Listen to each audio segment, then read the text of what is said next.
যদি আবার দেখা হয় শেষ বিকেলের সেই পথে, যে পথে হেঁটেছিলাম দুজনের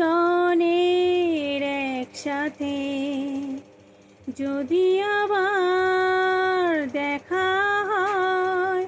শেষ বিকেলের সেই পথে, যে পথে হেঁটেছিলাম দুজনের একসাথে, যদি চোখে চোখ